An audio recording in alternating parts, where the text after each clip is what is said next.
They called it mercy, a human sacrifice to keep the abyss fed and the pack safe. But when they bound Miranda Coffey's wrists with iron chains and hurled her into the endless black void, they didn't see the Alpha King's 6-year-old son watching from the shadows. They didn't see him jump. The abyss had never returned a soul in 300 years, until it spat out two. One human girl with eyes that glowed like dying stars. One wolf pup who would move heaven and hell to keep her. This is the story of a sacrifice who became a goddess, and the boy who loved her before he even understood what love meant. This is the story of how the abyss chose its queen, and how she brought an empire to its knees. Chapter 1. The Sacrifice.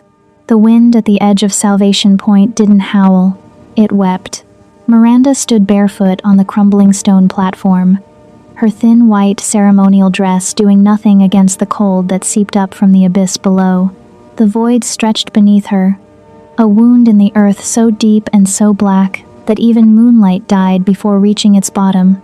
The air around it shimmered with wrongness, with the scent of copper and rotting flowers. Behind her, the entire Crimson Fang pack had gathered. 200 wolves in human form, dressed in their finest clothes as if this were a wedding instead of a murder. They stood in a semicircle, silent and solemn, watching the monthly ritual that kept their lands fertile and their enemies afraid. Alpha King Robert Case stood at the front, a mountain of a man with silver threading through his black hair and eyes the color of winter storms. He wore ceremonial robes trimmed in gold, but his face was carved from stone. No emotion, no mercy, just duty. Beside him stood his wife, Queen Elvira Bush, beautiful and cold as fresh snow. Her hand rested on the shoulder of their son, a small boy with messy dark hair and eyes too gold to be entirely human. The boy's name was Toby.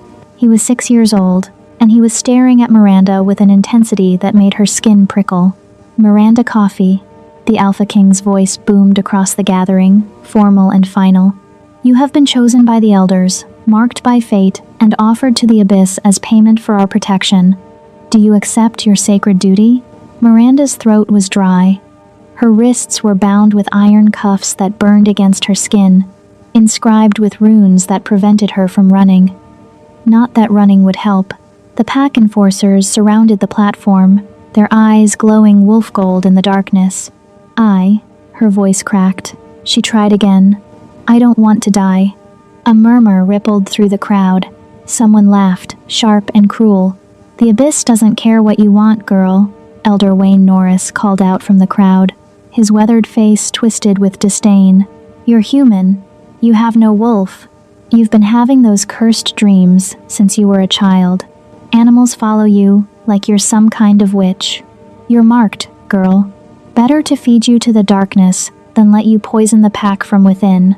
Miranda's hands trembled. It was true.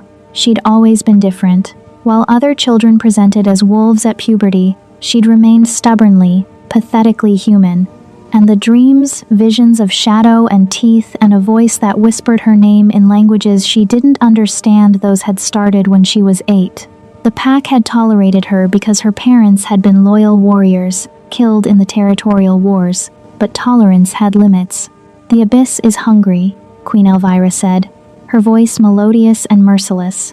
"It has protected us for generations. We feed it, and in return, our crops grow, our enemies fear us.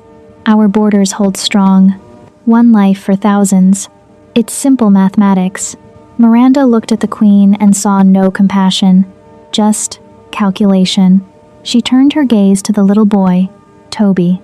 He was still staring at her, his small hands clenched into fists at his sides. His mother's grip on his shoulder tightened, as if sensing something wrong.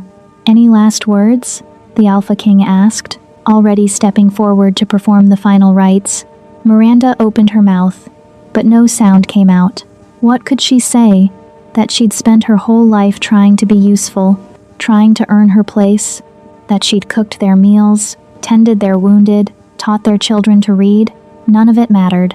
She was human. She was other. She was expendable. The Alpha King grabbed her by the arm, his grip bruising as he dragged her to the very edge of the platform. Below, The abyss yawned like a hungry mouth. "May the darkness take you swiftly," he intoned, the traditional blessing that was anything but. He released her arm. For one breathless moment, Miranda teetered on the edge, her toes curling over empty air. Then she fell. The scream ripped from her throat as gravity seized her. The world-inverted sky, where ground should be, stars spinning wildly. The walls of the abyss rushed past her, slick black stone that seemed to pulse like living flesh. The air grew thick, viscous, fighting against her fall but not stopping it. She tumbled through darkness so complete it had weight, had texture, had hunger. And then she heard it. A sound from above. A child's voice, high and clear, screaming a single word. No.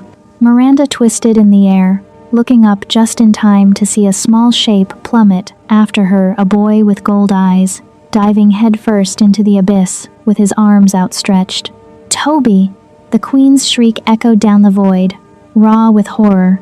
The Alpha King's roar shook the stone. "Toby! No!" But it was too late. The boy fell like a comet, his small hand reaching for Miranda's. Their fingers brushed once, twice, and then locked together as the darkness below opened wide and swallowed them both whole.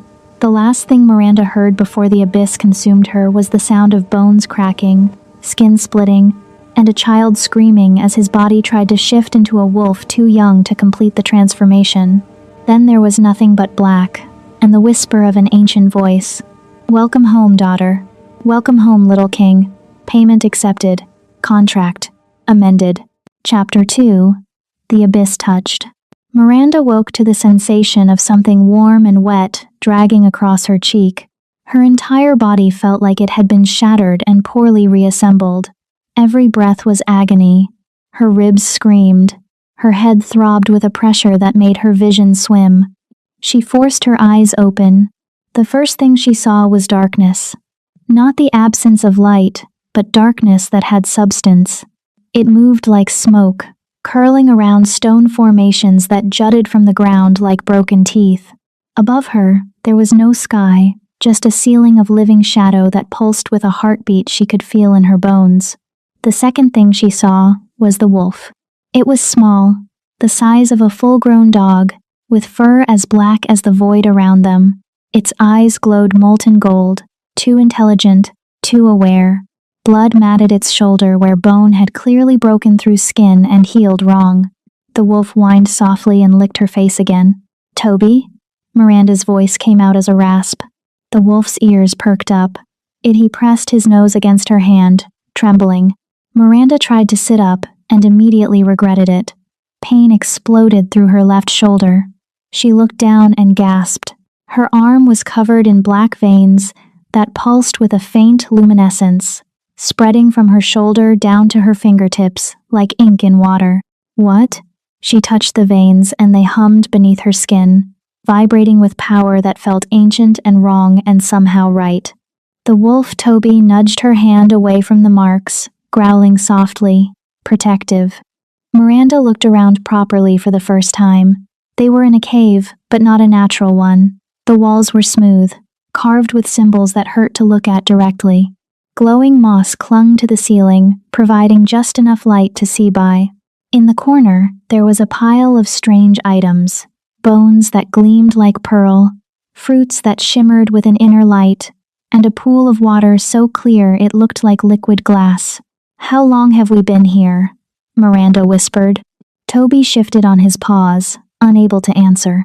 He tried to shift back to human form. She could see the attempt in the way his body shuddered, and bones started to crack, but the transformation failed. He collapsed with a yelp of pain, panting. "Don't," Miranda said quickly, reaching for him despite the agony in her shoulder. "Don't hurt yourself." The wolf crawled into her lap, surprisingly heavy, and pressed his face against her chest. She could feel him shaking. Miranda stroked his fur with her good hand, her mind racing. They'd fallen into the abyss. They should be dead. The abyss never returned what it took. That was the whole point of the sacrifices. So why were they alive? And why did the darkness feel like it was watching them? As if in answer to her thought, the shadows in the corner of the cave began to move. They coalesced into a shape, Not quite human, not quite anything else. It had too many limbs and not enough face, and when it spoke, its voice came from everywhere and nowhere. The little king protects the daughter. How unexpected. Miranda's heart hammered against her ribs. She pulled Toby closer, and the wolf snarled at the shadow thing, his small body vibrating with a growl too deep for his size. "What are you?" Miranda demanded, surprised by the steadiness in her voice. "I am the voice. I am the keeper. I am the abyss, made manifest to speak with those too small to comprehend the whole." The shadow thing tilted its head at an angle that was physically impossible. "You should be dissolved by now, human child. Your essence should be feeding the roots of the world above." But the little king's blood, it complicated things. His blood? Miranda looked down at Toby, who was still growling. "Royal blood carries power. Ancient covenants. When he dove after you, when his bones broke and his blood mixed with yours in the fall, the abyss tasted something it had not tasted in millennia. Devotion. Sacrifice. Love without understanding." The thing laughed, a sound like wind through a graveyard. "The abyss finds this amusing, and so it offers a bargain." "What kind of bargain?" Miranda's fingers tightened in Toby's fur. 3 years in the above world have passed. Here, only 3 months. Time bends in the deep places. You have survived because the little king hunted for you, protected you while you slept through the healing. He has been very busy. Miranda looked at Toby with new understanding. He'd kept her alive. A 6-year-old boy, well, 9 now, if 3 years had really passed, had survived in literal hell to protect her. "The bargain is this. I will teach you to wield the marks you now bear. I will show you the paths that lead back to the surface, but in return, you will owe the abyss a debt. One day, payment will be demanded. Do you accept? And if I refuse, then you stay here until you fade. The little king will stay with you. He refuses to leave. I have tried to send him back. He bites." Toby's tail thumped once against her leg, almost proud. Miranda closed her eyes. 3 years. The pack thought them dead. Probably celebrated that the abyss had taken both the cursed human and the alpha heir in one night. If they went back, what would they face? But staying here meant death. Slow or fast, it didn't matter. "I accept," Miranda said. The shadow thing's laughter echoed through the cave. "Wise choice, daughter. Now, let us begin. The marks on your skin, touch them. Feel them. They are your birthright." Finally awakened, Miranda hesitated, then pressed her palm against the black veins on her arm. Power exploded through her. She gasped as visions flooded her mind, the abyss as a living entity, vast and ancient beyond comprehension. She saw the original bargain, struck 3 centuries ago between the first Alpha King and the darkness. Sacrifices in exchange for power, blood for prosperity, and she saw something else. A prophecy carved into the very foundations of the abyss. When the marked daughter returns from the deep, and the little king claims her as his own, the covenant will shatter and reform. The old bargain will end. A new reign will begin. Miranda's eyes snapped open. They were glowing. She could see it reflected in the pool of water her irises had turned silver, shot through with veins of black. "What am I?" she whispered. "You are abyss-touched. You are the one the old queens feared. You are the reason they tried to kill you before you could awaken." The shadow thing moved closer. "And now, you will learn what that means."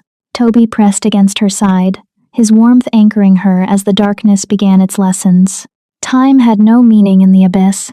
Days bled into weeks.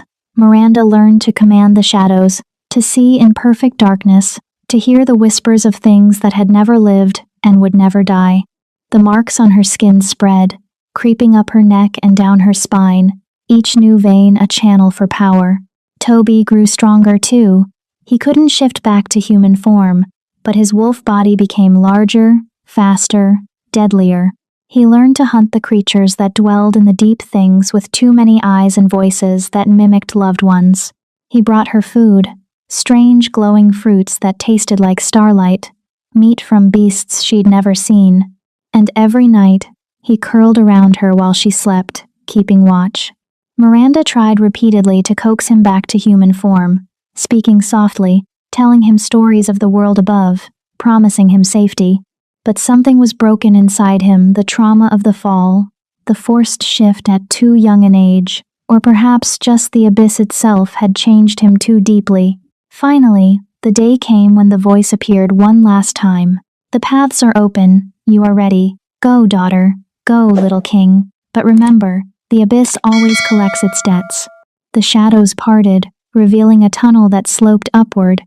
Faint, light, real, honest sunlight filtered down from somewhere far above. Miranda stood, testing her strength. Her shoulder had healed completely. Her body felt different now, stronger, faster, humming with power she was still learning to control.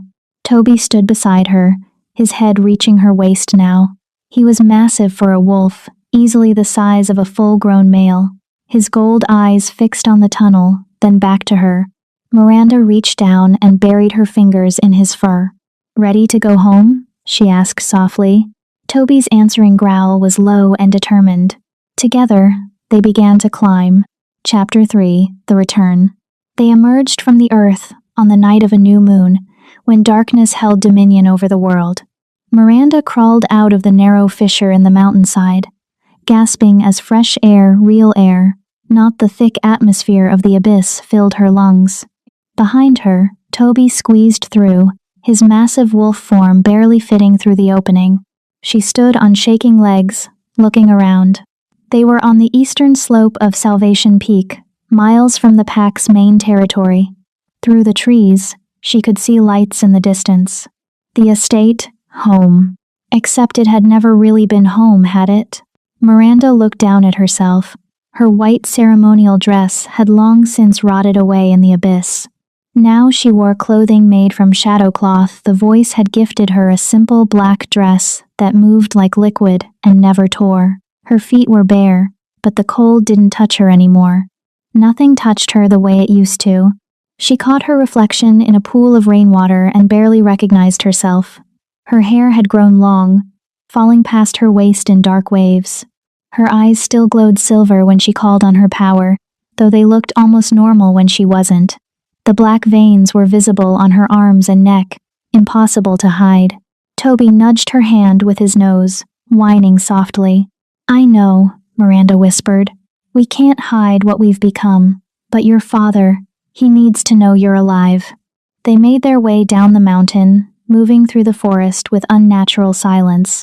Miranda's new senses were overwhelming. She could hear heartbeats in the trees, smell emotions on the wind, feel the vibrations of footsteps miles away. As they approached the main clearing, Miranda heard voices. Lots of them. She crept to the edge of the tree line and felt her blood turn to ice. They were preparing another sacrifice. The platform at Salvation Point had been rebuilt, reinforced. The crowd was even larger than before the entire pack, plus visitors from neighboring territories. And kneeling on the platform, wrists bound in iron, was a girl who couldn't have been more than 14. She was crying silently, her thin shoulders shaking. By the ancient covenant, Alpha King Robert's voice boomed across the clearing. "We offer this life to the abyss. May the darkness be satisfied. May our lands remain blessed." Miranda felt something snap inside her chest. The shadows around her began to move. Toby snarled, the sound building in his chest, like thunder. He didn't wait for her command. He burst from the tree line, a black blur of fur and fury, heading straight for the platform. The crowd erupted in screams. "Wolf!" someone shouted. "Rogue wolf!" Enforcers shifted, their clothes tearing as they took their wolf forms. They moved to intercept Toby, but Miranda was faster. She stepped out of the shadows, literally stepped through them, emerging from the darkness behind the platform. The black veins on her skin ignited with silver light, and the shadows around her rose like living creatures, forming a wall between Toby and the enforcers. The clearing fell into shocked silence. "Stop," Miranda said, and her voice echoed with the power of the abyss itself. Alpha King Robert spun around, his face draining of color. "Impossible. Queen Elvira's perfectly composed mask shattered. She stumbled backward, one hand clutching her throat. "You're dead. You're supposed to be dead." "Surprise," Miranda said coldly. She walked forward, and the crowd parted before her like water. The shadows followed, writhing at her feet. She could feel their fear, sharp and delicious on her tongue.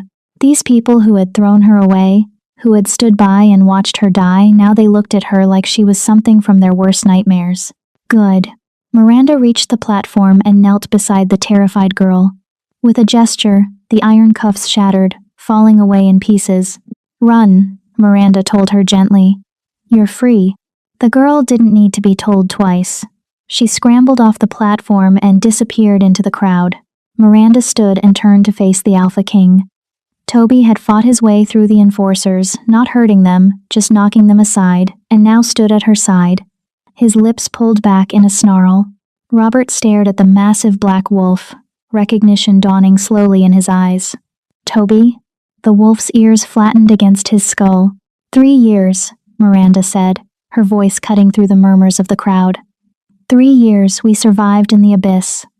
3 years your son kept me alive, hunted for me, protected me, while you stood here and kept feeding innocent people to the darkness. The covenant must be maintained."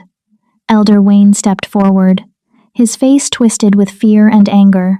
The abyss demands nothing," Miranda interrupted. The shadows surged, and Wayne stumbled back. The covenant was a lie, a bargain made by cowards who traded lives for power they didn't deserve. Queen Elvira found her voice, cold and sharp as broken glass. "You have no authority here, girl. You're an abomination." Abyss touched. "You should have stayed in the darkness where you belong." "Mother," a voice said. Everyone froze. The massive black wolf shimmered, bones cracked and reformed, fur receded into skin. The transformation was violent and wrong, fighting against itself, but it completed. Toby stood there, naked and shaking, looking exactly as he had 3 years ago, still a small boy of 6, though his eyes held the weight of ages. The abyss had preserved him, kept him from aging while they were trapped below. "Toby!" Robert lunged forward, but the boy held up one hand and the Alpha King stopped as if he'd hit a wall. "You let her fall," Toby said, his voice rough from disuse. "You threw her away. I watched you." "You don't understand," Elvira said, her composure cracking. "It was necessary. She was marked, cursed." "The elders said." "The elders lied," Miranda said. She moved to stand beside Toby, placing a protective hand on his shoulder. "I wasn't cursed. I was prophesied. There's a difference." She let her power flare, and the symbols carved into the platform beneath them began to glow. The same symbols from the abyss, the same ones that had bound the original covenant. "The first Alpha King made a deal," Miranda continued, her voice carrying to every corner of the clearing. "Sacrifices in exchange for prosperity. But he didn't tell his descendants the full truth. The abyss was looking for something specific, someone with ancient blood, someone who could return the power instead of just feeding it." She gestured to the black veins on her skin. "I am descended from the original keepers, the ones who guarded the abyss before your ancestors twisted it into a weapon. The sacrifices weren't supposed to die. They were supposed to wake up. But you kept choosing humans with no connection to the old blood, so they just dissolved." Robert's face had gone gray. "That's impossible. The records were destroyed by the queens who came after," Miranda said, looking directly at Elvira. "Because they knew. They all knew. Every queen is told the truth when she takes her vows. Isn't that right, Your Majesty?" Elvira said nothing, but her silence was confirmation enough. The crowd erupted in angry shouts. Pack members turned on their leaders, demanding answers. "You knew?" someone screamed. "You knew they didn't have to die? How many innocents?" another voice cried. "How many lives wasted?" Elvira lifted her chin, defiant even now. It was necessary to maintain order, to keep the power consolidated. If people knew the truth, they would question everything. They would hold you accountable, Miranda finished. "And we couldn't have that," Could we? Toby stepped forward, his small body radiating authority that should have been impossible for a child. I'm the heir to this pack. By law, by blood, by right of survival. I challenge your rule, Mother. The gasps from the crowd were audible. A 6-year-old challenging the queen, it was unheard of. But Robert didn't laugh. He looked at his son, really looked at him, and saw what Miranda saw. The boy who had jumped into the abyss. The wolf who had survived. The heir who had returned. Toby, Robert said slowly, you're too young to... I name Miranda Coffey as my regent, Toby continued, ignoring him. Until I reach my majority, she will speak with my voice. She will rule with my authority. This is my decree. Absolutely not, Elvira hissed. Robert, stop this madness. He's been corrupted by the abyss, by this creature. Miranda felt the rage building inside her, hot and sharp. The shadows responded, growing thicker, darker. She was about to speak when Toby's small hand gripped hers. Please, he whispered, looking up at her with those two old eyes. I can't do this alone. And just like that, the rage cooled. She looked down at the boy who had saved her life, who had given up 3 years in hell to keep her safe, and she knew she couldn't say no. I accept, Miranda said clearly. The Alpha King closed his eyes. When he opened them, he looked a decade older. The estate has a panic room, a vault beneath the mountain. We need to talk, privately, all of us. No more secrets, Miranda said. No more secrets, Robert agreed. He looked at his wife. Elvira, come. The queen's face was a mask of cold fury, but she followed. As they walked toward the estate, Toby's hand still in Miranda's, she felt the weight of hundreds of eyes on her back, some fearful, some hopeful, some calculating. The abyss whispered in the back of her mind. Well done, daughter. The pieces are moving into place. Miranda ignored it. She had bigger problems, like the fact that the boy holding her hand had just made her the most powerful person in the pack, and the most hated. Chapter 4. The Bargain. The vault beneath the estate was a room carved from solid obsidian, lined with silver and sealed by magic that made Miranda's skin prickle. Only the royal family could enter, and now, apparently, her. Robert sat heavily in a chair that looked like a throne, suddenly looking every one of his 47 years. Elvira stood by the door, arms crossed, radiating hostility.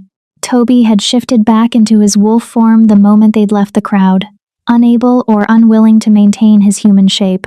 He sat pressed against Miranda's leg, a warm anchor in the cold room. Show me the contract, Miranda said, breaking the tense silence. Robert gestured to the far wall. Ancient script glowed to life across the obsidian, written in a language that hurt to read. But Miranda could understand it now. The abyss had made sure of that. She read it carefully, her stomach sinking with each line. It's worse than I thought, she muttered. Explain, Robert commanded, then seemed to catch himself. His voice softened. Please. Miranda pointed to a section of text. The original covenant wasn't just about sacrifices. It was about bloodline preservation. The abyss agreed to protect the pack's borders, ensure fertile lands, strong offspring. In exchange, the Alpha King promised to send down anyone who carried the old blood, the Keeper lineage, so the abyss could reclaim what was stolen from it centuries ago. Stolen? Robert frowned. Power, Miranda said simply. The first Keepers were meant to be bridges between the surface world and the deep places. They maintained balance, but some of them got greedy, tried to hoard the power for themselves. The abyss didn't appreciate that. It went to sleep, wounded and angry. The covenant was supposed to wake it gently, feed it the blood it was owed. She turned to face Elvira. But the queens discovered something, didn't they? They discovered that if they sent down people with diluted Keeper blood distant descendants who didn't know what they were, those people would die instead of awakening, and their deaths still counted as payment. Elvira's jaw tightened, but she didn't deny it. It was safer that way, the queen said coldly. A fully awakened Keeper could challenge the throne, could upset the balance of power. Better to sacrifice a few humans with questionable bloodlines than risk someone like you. Like me, Miranda agreed. Someone who could actually communicate with the abyss. Who could change the terms of the deal? She stepped closer to Elvira, and Toby growled low in warning at the queen. You knew what I was the moment I started having visions. That's why you pushed for my sacrifice even though I was only 19. You wanted me dead before I could awaken. I wanted my pack safe, Elvira snapped. I wanted my son to inherit a stable kingdom, not one torn apart by ancient powers we can't control. But he jumped, Miranda said softly, and you couldn't stop him. For the first time, genuine emotion cracked through Elvira's mask. Pain, raw and devastating. I tried to catch him. I shifted. I dove after him. But the abyss rejected me, threw me back up. It only wanted its keeper, Miranda finished, and the little king who loved her enough to die for her. Robert stood abruptly. What happens now? The covenant is still active. The abyss is still awake. If we stop the sacrifices, what's to prevent it from turning on us? From swallowing the entire pack? Miranda took a breath. This was the part she'd been dreading. I made a bargain of my own, while I was below. The abyss taught me, trained me, because it wants something. What? Robert demanded. A new covenant. The old one is broken. It was broken the moment Toby jumped and survived. The abyss says the terms need to be renegotiated, and I'm the only one who can do it. Absolutely not, Elvira said immediately. Robert, this is exactly what I warned you about. She'll negotiate terms that benefit herself, that give her power over. She already has power, Robert interrupted quietly. He looked at Miranda with something between respect and fear. My son gave it to her, and whether we like it or not, she's the only one the abyss will talk to. Miranda nodded. I can end the sacrifices, permanently. But the abyss still needs to be fed. Fed what? Robert asked warily. Energy, intent, not lives, but offerings. Things freely given, not taken. Music, art, stories, emotions. The abyss is old and lonely. It doesn't actually want death. It wants connection. The original keepers understood that. She walked to the wall of text and placed her palm against it. The script shifted, rearranging itself. I can rewrite this, make it a partnership instead of a transaction, but there are conditions.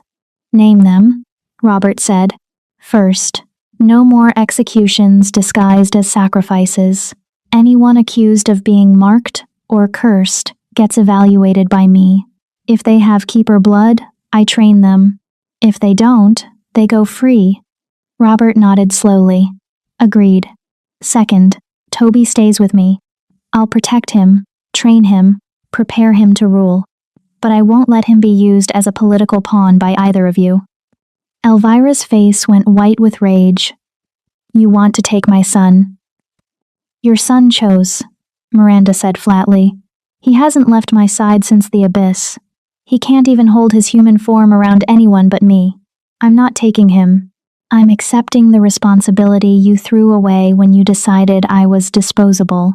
The silence that followed was deadly. Finally, Robert spoke. What's the third condition? Miranda hesitated. This was the dangerous one. When Toby reaches his majority when he turns 18, the pack will accept whatever decision he makes about me. What does that mean? Elvira demanded. It means, Miranda said carefully, that the abyss has marked us both. There's a bond forming. I don't fully understand it yet, but Toby called me his when we were below, and the abyss recognized that claim. In 12 years, when he's old enough to understand what that means, he'll have a choice. Keep me as regent, send me away, or... She didn't finish. She didn't need to. Robert understood. His eyes widened. The abyss thinks he'll choose you as his mate. I don't know what he'll choose, Miranda said honestly. He's 6 years old. Right now, he just sees me as someone who kept him safe. But yes, the abyss believes. It believes we're meant to rule together. Eventually. Elvira looked like she might be sick. This is insane. He's a child. You can't possibly. I'm not doing anything, Miranda snapped. I'm telling you what the abyss showed me. A prophecy. A possibility. Nothing is certain. But if you try to separate us now, if you try to break the bond before it's had time to develop naturally, the abyss will consider it a violation of the new covenant. And I won't be able to stop what happens next. Toby chose that moment to shift. The transformation was easier this time, less painful. The boy stood naked and shivering, but he walked directly to Miranda and took her hand. She's mine, he said simply, looking at his parents with absolute certainty. I jumped for her. I hunted for her. I kept her alive. She's mine. And when I'm big enough, I'm going to marry her and make her my queen. The abyss told me so. The words hung in the air like a declaration of war. Robert closed his eyes. Toby, do you accept the conditions? Miranda interrupted. She needed an answer before this dissolved into a family argument she had no desire to witness. The Alpha King looked at his wife. Elvira's face was a mask of barely controlled fury, but beneath it, Miranda could see fear. Fear of losing her son, fear of losing control, fear of the future. We need time, Robert said finally, to process this, to consult the elders. You have until sunrise, Miranda said. After that, I'm rewriting the covenant with or without your approval. The abyss is getting impatient. She turned to leave, Toby's hand still in hers. Miranda, Robert called out. She paused. Did it hurt? He asked quietly. The fall, the abyss, all of it. Miranda looked back at him, and for a moment, she let him see the truth in her eyes. The terror, the pain, the loneliness, the 3 months that had felt like 3 years, trapped in darkness with only a traumatized child for company. Every second, she said. But I survived. We both did. That's more than you gave us a chance to do. She left the vault, Toby padding silently beside her in wolf form once more. As they walked through the estate's corridors, pack members pressed themselves against the walls, staring with wide eyes. Some whispered prayers. Some looked at her with hope, others with undisguised hatred. Miranda ignored them all. They reached the room that had been prepared for her, a guest suite in the east wing, far from the royal family's quarters. Someone had left clothes on the bed, simple dresses, boots, a warm cloak. Toby immediately jumped onto the bed and curled up, watching her with golden eyes. Miranda sat beside him, running her fingers through his fur. You didn't have to say that. About marrying me. You're too young to understand what that means. The wolf's tail thumped once against the mattress. The abyss put the idea in your head, Miranda continued. It wants us bound together, because it makes the new covenant stronger. But Toby, you have to understand when you're older, when you can think clearly, you might not want this. You might not want me. Toby shifted, the transformation quick and effortless now that they were alone. He sat cross-legged on the bed, looking at her with those impossibly ancient eyes. I jumped, he said simply. I chose. The abyss didn't make me. I saw them hurting you, and I chose. You were 6. I'm still 6, Toby interrupted. And I still choose you, every day, every night. When I'm 7, I'll choose you. When I'm 8, when I'm 18, I'll always choose you, Miranda. Because you're the only one who sees me. His small hand reached up to touch the black veins on her neck. You're marked like me now. We match. We fit. The abyss just showed me what I already knew. Miranda felt tears prick her eyes. What if I hurt you? What if I become like them, like the queens who lied and sacrificed innocence to keep their power? You won't, Toby said with absolute certainty. Because you jumped too. You could have stayed safe in your human life, but you followed me down. That's what the abyss won't tell you. The voice said you were unconscious for 3 months, but you weren't. Not the whole time. Miranda froze. What? You woke up on the 2nd day, Toby said softly.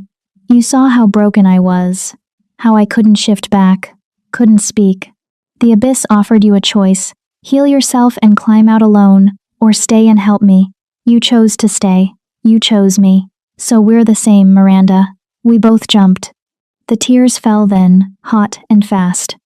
Miranda pulled the boy into her arms, holding him tight while he wrapped his small arms around her neck. Outside, the sun began to rise. And in the vault below, Alpha King Robert placed his hand on the obsidian wall and spoke the words that would change everything. I accept her terms. Rewrite the Covenant. Chapter 5. The Vow. The rewriting of the Covenant took 3 days and nearly killed Miranda.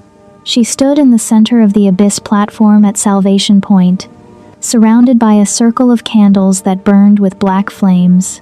The entire pack had gathered to witness, forced by Robert's decree. They needed to see that the old ways were ending. Miranda's eyes glowed pure silver as she chanted in the language of the deep places, her voice overlapping with the voice of the Abyss itself. The ancient script carved into the platform burned away, replaced by new words that wrote themselves in liquid shadow. Blood dripped from her nose, her ears, the corners of her eyes.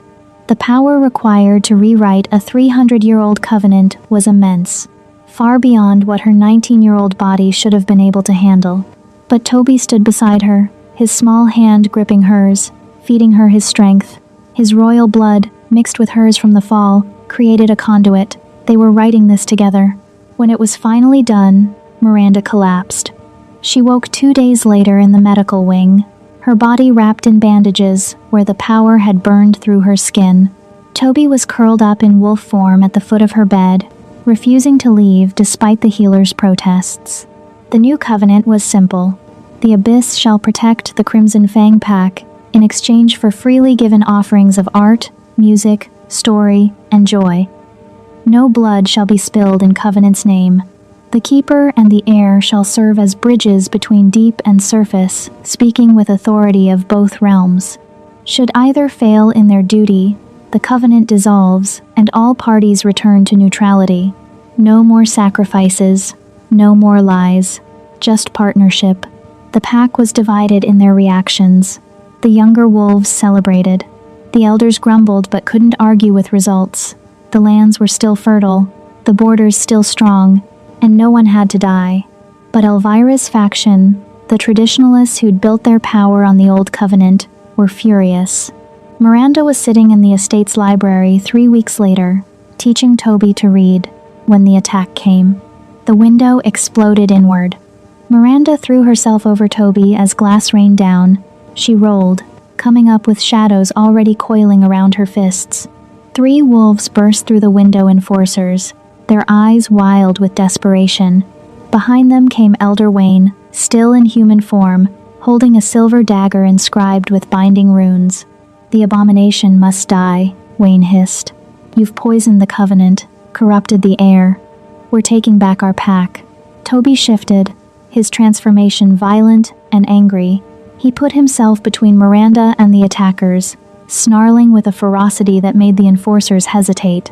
"Stand down," Miranda commanded, her voice echoing with Abyss power. "This is treason." "This is survival," Wayne spat. He gestured to the enforcers. "The Queen supports us. She knows what must be done." Miranda's heart sank. Elvira had made her move. The enforcers lunged.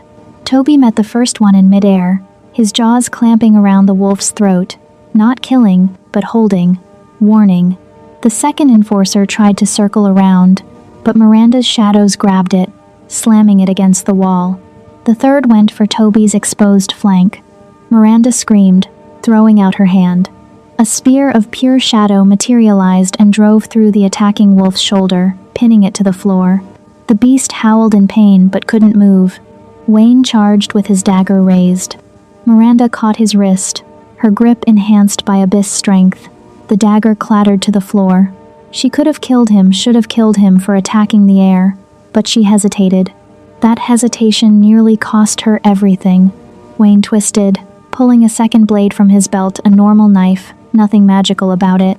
He drove it toward her stomach. Toby released the enforcer he'd been holding and leaped. His jaws closed around Wayne's arm, and the sickening crack of breaking bone echoed through the library. Wayne's scream brought guards running. By the time Robert arrived, it was over. The 3 enforcers were restrained, whimpering. Wayne was unconscious from blood loss and pain, and Toby stood in front of Miranda in his human form, naked and blood-splattered, his small chest heaving. "They tried to kill her," Toby said, his voice shaking with rage and fear.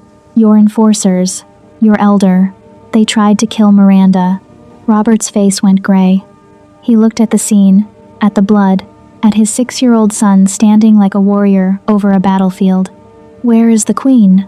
Robert asked quietly. No one answered. They found Elvira in her chambers, calmly packing a bag. She didn't resist when Robert entered with his personal guard. She simply looked at him with cold, resigned eyes. "You were going to let them kill her," Robert said, his voice barely above a whisper. "I was going to save our son," Elvira corrected. "That creature has him under some kind of spell. Can't you see it? He can barely hold his human form. He follows her like a lost puppy. She's using him, Robert. Using his blood to cement her power. She saved his life. She corrupted him." Elvira's composure finally cracked. He was supposed to be perfect. Strong. The greatest alpha king our line had ever produced. Instead, he's bound to some abyss-touched human who'll never be able to give him proper heirs. "He's 6 years old," Robert roared, his wolf rising to the surface. "He jumped into the abyss to save someone he cared about. That's not corruption. That's humanity. Something you apparently lost a long time ago." Elvira laughed bitterly. "Humanity. Is that what we're calling it now?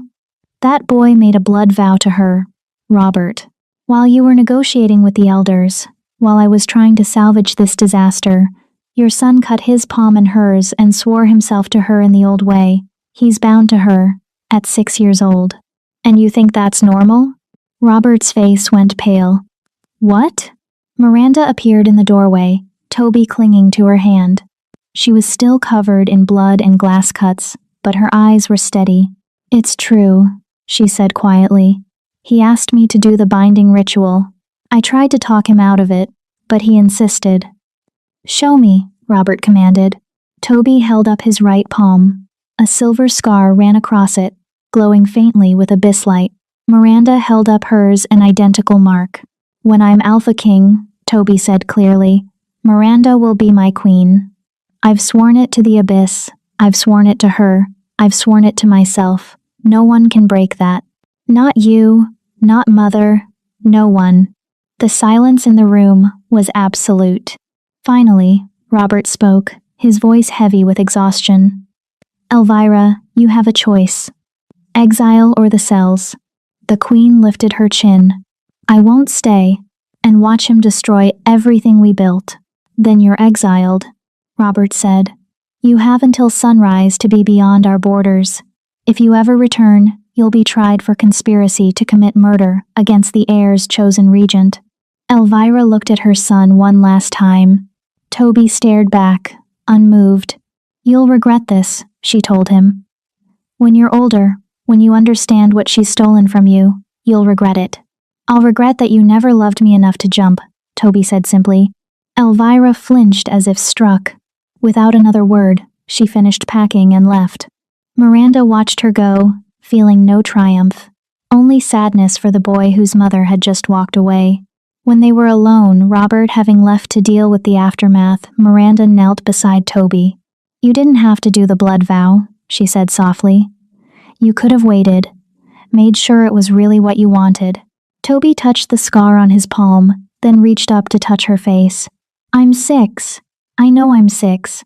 I know I'm supposed to like toys and games and being a kid, but I'm also this." He gestured to himself, to the blood still staining his skin. "I killed to protect you. I broke a man's arm. I'm not normal, Miranda. The abyss changed me, changed both of us." "I know," Miranda whispered.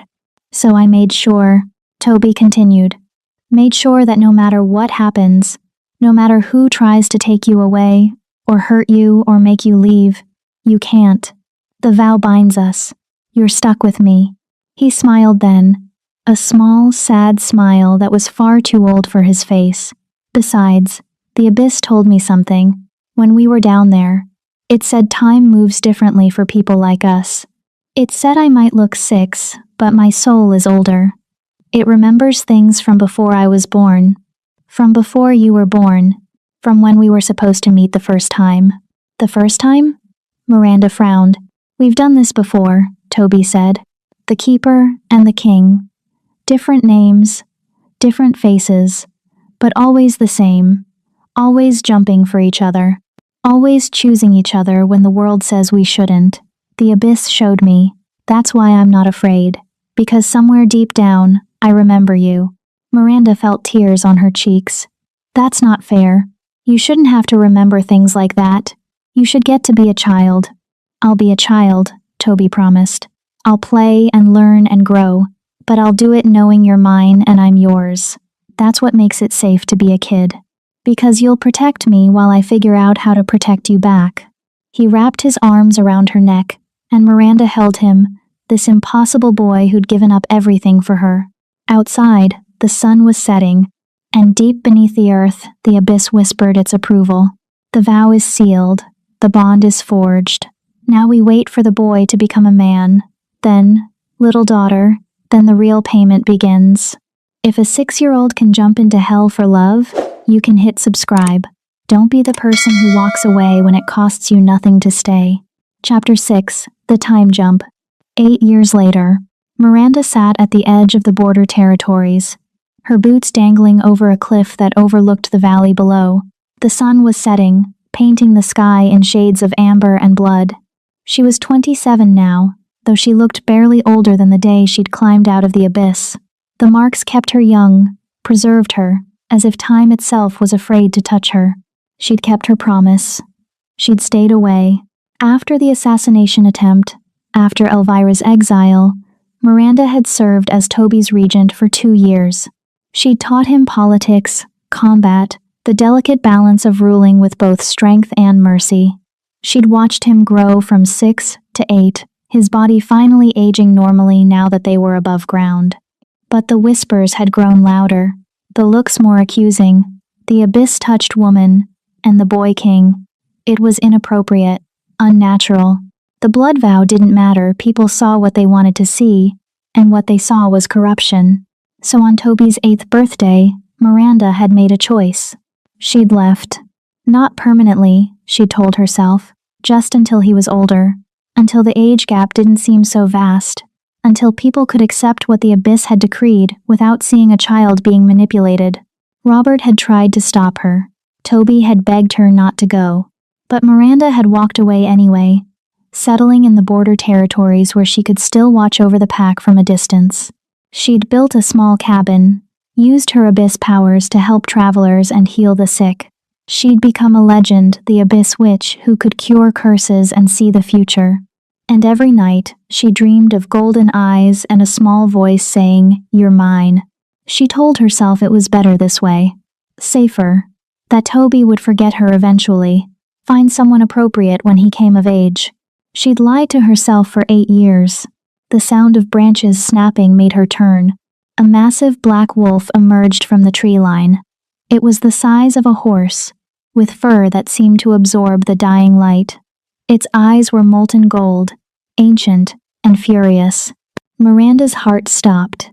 The wolf shifted, and where the beast had been, a man now stood. Toby no, Cale now. He'd chosen his true name on his 14th birthday had grown into something devastating. He stood well over 6 feet tall, his body carved from lean muscle and covered in scars from the countless battles he'd fought to secure his throne. His hair was long and dark, tied back from a face that was all sharp angles and predatory beauty. At 18, he looked like a god of war, but his eyes were the same. Golden and fierce and looking at her like she was the only thing in the world that mattered. 8 years, Cale said, his voice deeper than she remembered, rough with an emotion she couldn't name. 8 years, Miranda. Did you think I wouldn't find you? Miranda stood slowly, her heart hammering. You're supposed to be at the coronation ceremony, Robert said. I don't care what my father said, Cale interrupted. He started walking toward her, slow and deliberate, like a predator stalking prey. The moment they placed the crown on my head, the moment I became Alpha King in truth, I had one priority, You. Kale, you can't just. I sent out a decree, he continued, still advancing. My first official act as king. Find Miranda Coffey. Bring her home. By force if necessary. Miranda took a step back. Her heel found air the cliff edge. I left for a reason. You left because you're a coward, Kale said bluntly. You made a vow. You promised to stay by my side, and you broke it. You were 8, Miranda protested. I couldn't stay. People were talking, saying horrible things. I was protecting you. Protecting me? Kale laughed, the sound bitter and sharp. You disappeared in the middle of the night. No goodbye, no explanation, just gone. Do you know what that did to me? I searched for you for months, years. I sent scouts to every territory, every human city. I thought you were dead. I sent letters, Miranda said weakly. Once a year, on my birthday. Barely a page, saying you were fine and I should focus on being king. Kale was close now, close enough that she could feel the heat radiating from his skin. That's not protection, Miranda. That's abandonment. The word hit like a physical blow. Miranda felt tears prick her eyes. I thought if I stayed away, you'd be free. You'd find someone appropriate. Someone who could give you proper heirs. Someone the pack would accept. I don't want appropriate, Kale growled. His hand shot out, gripping her chin, forcing her to look at him. I want you. I've wanted you since I was 6 years old. That hasn't changed. It will never change. Miranda's breath hitched. This close, she could see the silver scar on his palm, the blood vow, still glowing faintly. Her own palm tingled in response. You're 18, she whispered. You don't know what you want. Don't I? Kale's thumb brushed across her lower lip, and Miranda felt electricity shoot through her entire body. I've spent 12 years knowing exactly what I want. I've fought wars for you, rebuilt the pack for you, turned down every marriage proposal, every political alliance that required me to choose someone else. I told them all the same thing. I already have a queen. The pack will never accept. The pack will accept whatever I tell them to accept, Kale said flatly. I'm not asking for permission, Miranda. I'm not asking at all. Before she could respond, he moved. His mouth crashed against hers, and Miranda's world tilted. The kiss was fierce, desperate, tasting of 8 years of longing and frustration. His hands tangled in her hair, pulling her against him, and she couldn't breathe, couldn't think, couldn't do anything but feel. When they finally broke apart, both gasping, Kale rested his forehead against hers. I'm not a child anymore, he said roughly. I'm a man, I'm a king, and I'm claiming what's mine. Before Miranda could process what he meant, she felt a sharp pain in her shoulder. Kale had bitten her. Not hard enough to break skin, but enough to leave a mark. Enough to activate the mate bond that had been dormant between them for years. Power exploded through her body. The bond snapped into place, electric and undeniable, linking her to him in a way that went beyond the blood vow. She could feel his heartbeat, his emotions, his absolute certainty. What did you do? Miranda gasped, touching her shoulder where his teeth had pressed. I marked you, Kale said unapologetically. Now you can't run. The bond will pull you back to me no matter how far you go. You're mine, Miranda. You've always been mine. I'm just making it official. Miranda should have been furious. She should have pushed him away, told him he had no right to make that choice for her. But the bond sang in her veins, and deep down, in the part of her that had jumped into the abyss without hesitation, she felt relief. You're insane, she said, but there was no heat in it. I jumped into hell for you when I was 6, Kale reminded her, his lips curving into a smile that was equal parts dangerous and beautiful. What did you expect? A howl split the night, a signal from the pack lands. Kale's head snapped up, his expression shifting from possessive lover to warrior king in an instant. What is that? Miranda asked. Trouble, Kale said grimly. He looked back at her, his gold eyes serious. The traditionalists. They've been quiet since my coronation, but I knew they'd make a move eventually. They want to challenge the new covenant, restore the old ways. How many? Enough to be a problem. Kale's hand found hers, his fingers lacing through hers. Come with me. Fight with me. Show them that the Abyss Witch and the Alpha King are a united force. Miranda looked at their joined hands, at the matching scars on their palms, at the man who'd grown from the boy who'd jumped for her. The Abyss whispered in the back of her mind, "The time has come, daughter. The real payment begins now." "What does the Abyss want?" Miranda asked Kale. "It's been quiet for years, but I can feel it stirring. Something's coming." Kale's expression darkened. "I've been having dreams. The Abyss speaks to me now, too. It says the traditionalists aren't working alone. They've made contact with something in the deep places. Something that wants the old covenant restored." "What kind of something?" "The kind that feeds on death," Kale said. "The kind that's been starving since you rewrote the covenant. The kind that's promised the traditionalists power if they can overthrow us and bring back the sacrifices." Miranda's blood ran cold. "An abyss entity." But the voice said, "The voice isn't the only thing that lives down there," Kale interrupted. "There are older things, hungrier things, and they're not happy about our new arrangement." Another howl, closer this time, urgent. Kale squeezed her hand. "So what's it going to be, Miranda? Run again? Or stand with me?" Miranda looked at him, really looked at him. The boy who'd jumped, the king who'd searched, the man who'd marked her without permission but with absolute certainty. She called on her power, letting the black veins ignite with silver light. Shadows coiled around her like living armor. "Let's go kill some traditionalists," she said. Kale's smile was fierce and proud. "That's my queen." They ran together toward the Packlands, the bond between them singing with power. Behind them, the cliff where Miranda had sat in self-imposed exile crumbled and fell into the valley below. There was no going back now. Chapter 7. The Claim. They reached the Packlands to find chaos. The main estate was under siege. Wolves in both forms battled across the grounds, the night air filled with snarls and screams. Miranda could see the division clearly.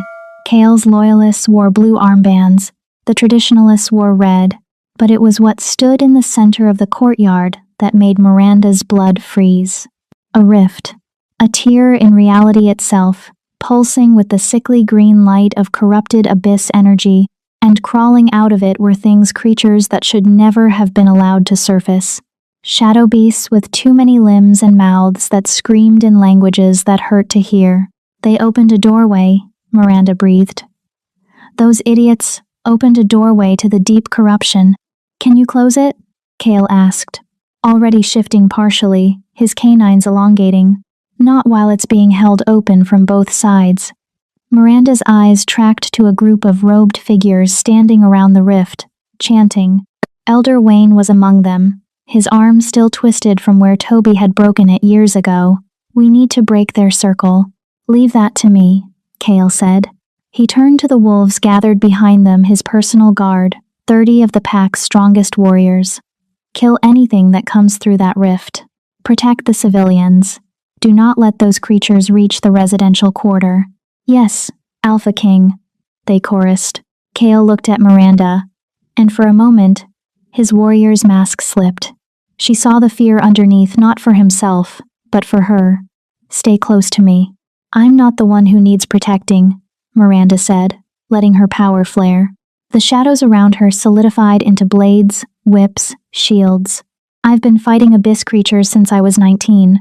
You're the one who's been playing politics." Despite everything, Kale laughed. "I've missed you." Then they charged. Kale hit the battlefield like a force of nature. He didn't fully shift instead. He fought in his war form, a terrible hybrid of man and wolf that could wield weapons while maintaining a beast's strength and speed. His claws tore through traditionalist wolves like paper. Miranda fought beside him, her shadow blades singing through the air. She cut down the abyss creatures with precision, knowing exactly where to strike to send them back to the deep places. The bond between her and Kale thrummed with energy. She could feel his position without looking, anticipate his movements, cover his blind spots. They moved like they'd been fighting together for years instead of reuniting mere hours ago. But the rift kept pulsing, and more creatures kept coming. "We need to reach the chanters," Miranda shouted over the din. "Working on it." Kale decapitated a shadow beast and kicked its dissolving corpse into 2 approaching wolves. "They've got a barrier up, some kind of blood magic." Miranda's eyes narrowed. She could see it now, a shimmering dome of red energy protecting the ritual circle. Traditional wolf magic, mixed with something fouler, something that reeked of old abyss corruption. "They're using the old covenant," she realized. "They still have fragments of it. That's how they're powering the barrier." "Can you break it?" "Maybe, but I'll need time.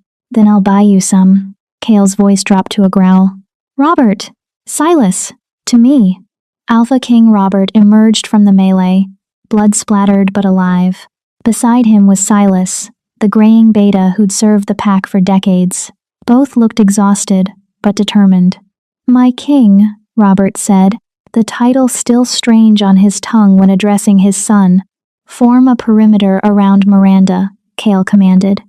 "Nothing gets through. Understood?" "Understood," Robert said. He looked at Miranda, and something passed between them, an acknowledgement, perhaps even an apology for all the years of pain. "Do what you need to do, Keeper." Miranda nodded and closed her eyes, reaching deep into the abyss. "Voice," she called, "I need you." The response came immediately, amused and dark. "Little daughter, you finally ask for help. What will you offer in payment? What do you want?" "The same thing I have always wanted, balance. The corruption spreading from this rift threatens that balance. Close it, and I will consider your debt adjusted." Miranda didn't have time to negotiate. Deal. Power flooded through her, so much that her body lit up like a star. The black veins on her skin blazed silver white. She raised her hands toward the barrier, and her shadows transformed into something else, pure abyss energy, the kind that existed before corruption, before hunger, before the covenant. The barrier shattered like glass. "Now!" Kale roared. His warriors surged forward, crashing into the exposed chanters. Wayne tried to run, but Robert was faster. The former Alpha King tackled the elder, his jaws closing around the old man's throat, not killing, but holding. The chanting broke. The rift began to collapse, but the creatures already through weren't dissolving. They were staying, feeding on the residual corruption energy. And then Miranda felt it, a presence emerging from the rift. Something massive, something ancient, something that made even the voice fall silent in her mind. "Kale," Miranda whispered. "We need to run, now." But it was too late. A hand, if it could be called a hand, emerged from the rift. It was the size of a house, made of shadow and bone and faces that screamed silently. The creature it belonged to hauled itself through, and Miranda understood with horrible clarity what the traditionalists had done. They'd summoned a devourer, one of the original entities that the first keepers had sealed away because they consumed everything: light, life, hope, reality itself. "Fall back," Kale ordered, his voice cutting through the paralysis of fear that had gripped the battlefield. "Everyone fall back to the inner walls." But the devourer moved faster. Its massive hand swept across the courtyard, and wolves, both loyalists and traditionalists, simply vanished, absorbed into the creature's body, their screams cut off instantly, as if they'd never existed. Miranda felt the abyss inside her recoil in horror. Even it feared this thing. "Miranda, run!" Kale grabbed her arm, trying to pull her away, but she planted her feet, staring at the devourer with a terrible understanding dawning. "I can't. It's here for me." "What?" "The debt the voice mentioned. This is the payment." Miranda looked at Kale, memorizing his face. "The abyss let us live, let us change the covenant, because it knew this day would come. The devourer was always going to break free, and it needs a keeper to seal it again." "No," Kale said flatly. "Absolutely not. We'll find another way." "There is no other way." Miranda cupped his face with both hands. "If I don't do this, it will consume everything. The pack, the territories, eventually, the entire world. One life for thousands, Kale. It's simple, mathematics. She was quoting his mother. The irony wasn't lost on either of them. You don't get to decide this alone, Kale snarled, his eyes blazing gold. You're mine. I marked you. I claimed you. You don't get to sacrifice yourself without my permission. I'm not asking for permission, Miranda said gently. She kissed him, soft and sweet and final. I'm doing what I've always done. I'm jumping. She pulled away from him and walked toward the devourer. Miranda! Kale's roar shook the earth. He tried to follow, but Robert and Silas grabbed him, holding him back even as he fought them with inhuman strength. Miranda stopped in front of the devourer. This close, she could see the faces trapped in its body, all the victims it had consumed over millennia. Some were still screaming. I'm a keeper, she said, her voice steady. By blood and by right, I claim authority over you. I offer myself as the seal. Take me, and return to the deep places where you belong. The devourer paused. Then it laughed, a sound like reality cracking. A keeper offers herself. How delicious, how noble, how insufficient. Miranda's confidence faltered. What? One keeper might seal me for a century, perhaps two, but I will always break free, unless... The creature's attention shifted to Kale, who was still struggling against his captors. Unless you offer me something truly valuable, a bonded pair, keeper and king, together, you could seal me forever, apart.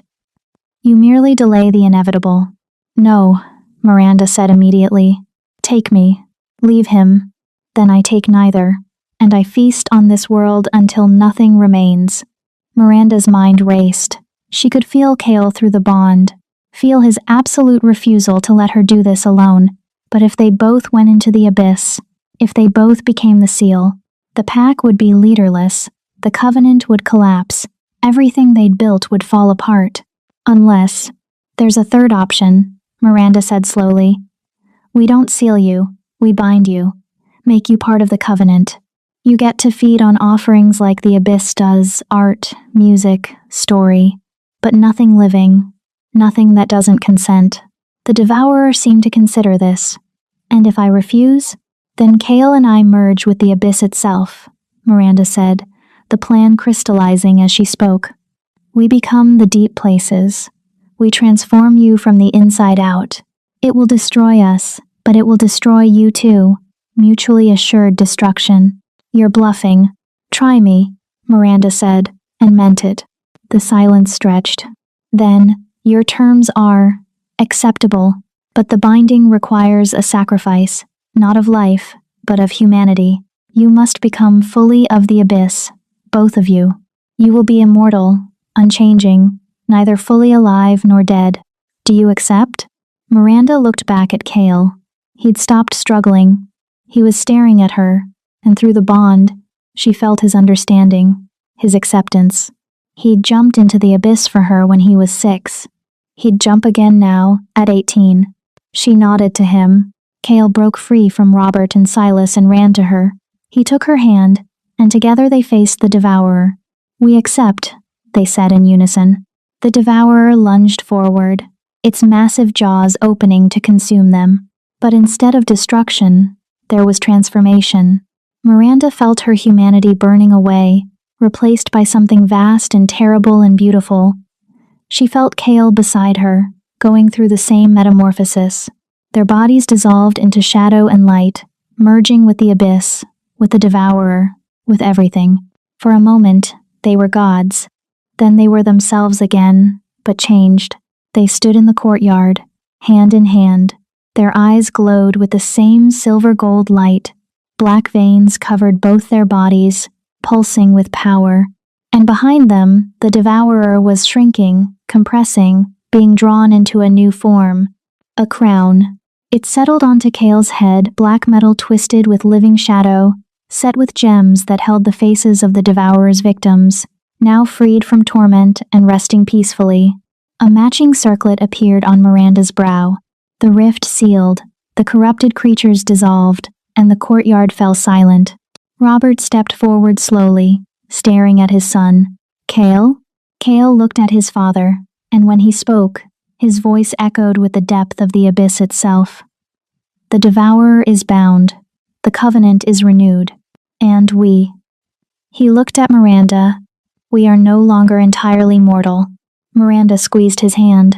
But we're together. Always, Cale agreed. The pack slowly emerged from hiding, staring at their transformed king and his keeper queen with a mixture of awe and fear. This was what Miranda had feared all along, that they would become something people couldn't accept, something too other, too powerful, too different. But as she looked at the faces in the crowd, she didn't see rejection. She saw hope. Chapter 8. The Price. The aftermath of the battle was brutal. 23 wolves dead, 47 injured. The main courtyard was a crater, the ground scorched black where the rift had burned reality itself. And the traditionalists who'd survived the Devourer's rampage were locked in the cells beneath the estate, awaiting judgment. Miranda stood in what remained of the throne room, watching the reconstruction efforts through the shattered windows. 3 days had passed since the transformation, and she still didn't feel entirely real. Her body existed, solid and present, but sometimes she could feel herself slipping, becoming shadow, becoming void, becoming elsewhere.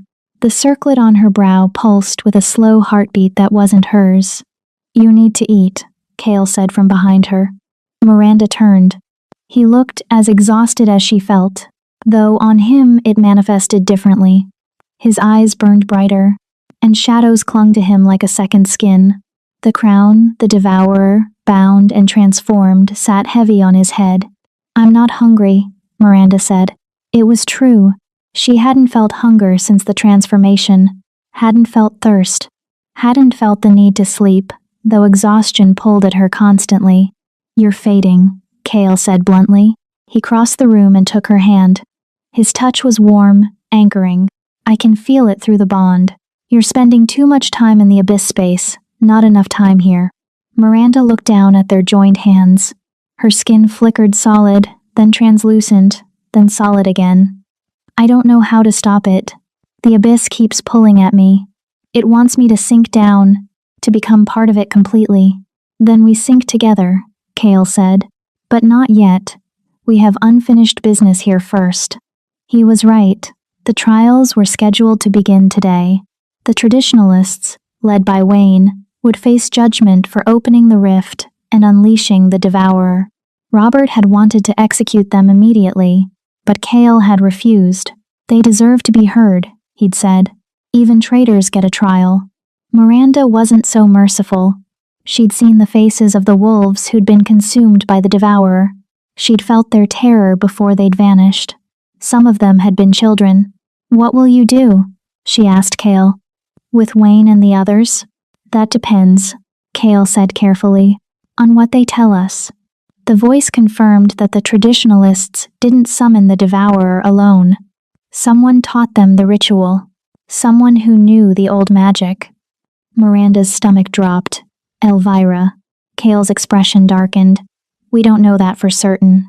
Who else would have the knowledge? Who else would have the motivation?" Miranda pulled away from him, pacing. "Your mother has been in exile for 8 years. 8 years of festering resentment, watching her son rule alongside the woman she tried to have killed. Of course she'd reach out to the traditionalists. Of course she'd promise them power if they destroyed us." "If that's true," Cale said quietly, "then she's committed an act of war against her own pack. The sentence is death." Miranda heard the pain beneath his words. Despite everything Elvira had done, she was still his mother. The woman who'd carried him, birthed him, raised him for 6 years before everything went wrong. "I'm sorry," Miranda said. "Don't be." Cale's jaw tightened. She made her choices. I've made mine. Let's go hear what the traitors have to say. The trials were held in the underground arena, a circular stone chamber that could hold the entire pack. Every seat was filled. Everyone wanted to see justice served. Wayne and 12 other traditionalists knelt in chains at the center of the arena. They looked haggard, broken. Several were missing limbs from the battle. Wayne himself had lost an eye, the socket covered with a dirty bandage. Cale sat on a temporary throne, the Devourer crown casting strange shadows across his face. Miranda stood at his right hand, the circlet glowing softly on her brow. Robert served as prosecutor, Silas as defender, a role he'd accepted reluctantly, but someone had to speak for the accused. Elder Wayne Norris. Robert's voice boomed through the arena. You are charged with treason, conspiracy to commit murder, and endangering the pack through forbidden magic. How do you plead? Wayne raised his head, his remaining eye fixed on Miranda with pure hatred. Guilty. And I'd do it again. A murmur ran through the crowd. You admit to opening a rift to the corrupted abyss? Robert continued. I admit to trying to restore the natural order, Wayne spat. Before that creature poisoned our covenant. Before she turned our king into an abomination. Cale's hand tightened on the arm of his throne, but he said nothing. Who taught you the ritual? Robert demanded. The magic required to open such a rift was lost centuries ago. Someone gave you the knowledge. Who?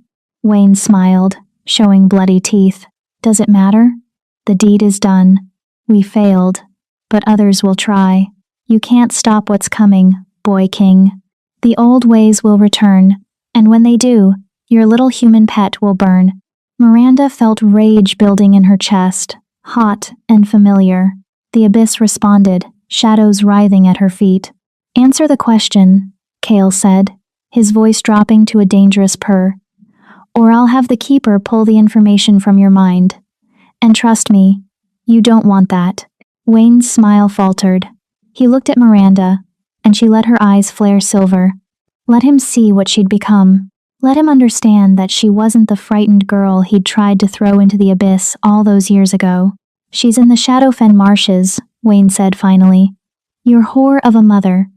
She's been there for 3 years, gathering followers, building an army. She promised us power, promised us the return of the old covenant.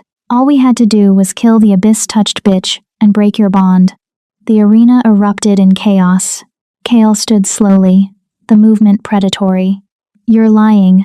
My mother was exiled to the Eastern Territories. We have scouts watching her. You have scouts watching a decoy, Wayne laughed. An old woman Elvira paid to wear her face. Your real mother has been in the Shadowfen for years, and she's not alone. She's allied with the Broken Moon Pack, the Crimson Ridge refugees, and something else. Something from the deep places that even the abyss fears. Miranda's blood ran cold. What do you mean, something the abyss fears? Wayne looked directly at her. There are things older than the abyss, girl. Things that existed before the world took shape. Your precious voice isn't the only power in the deep places. And Elvira found one that's been sleeping since the first age. She woke it up, fed it, made a deal with it. What kind of deal? Cale demanded. Your life for its freedom, Wayne said simply.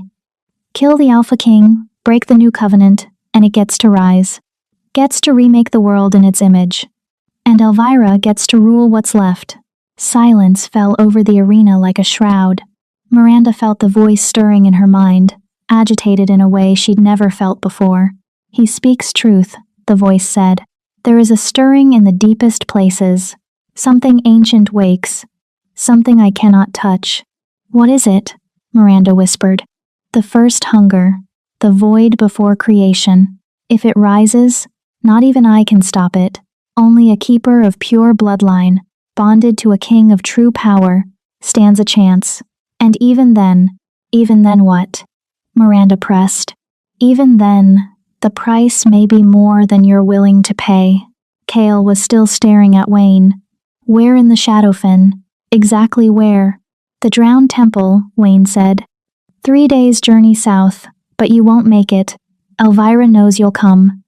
She's been waiting for this, hoping for it. She wants you to come, boy.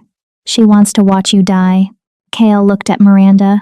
Through the bond, she felt his question. What do we do? Miranda straightened. We go. We end this.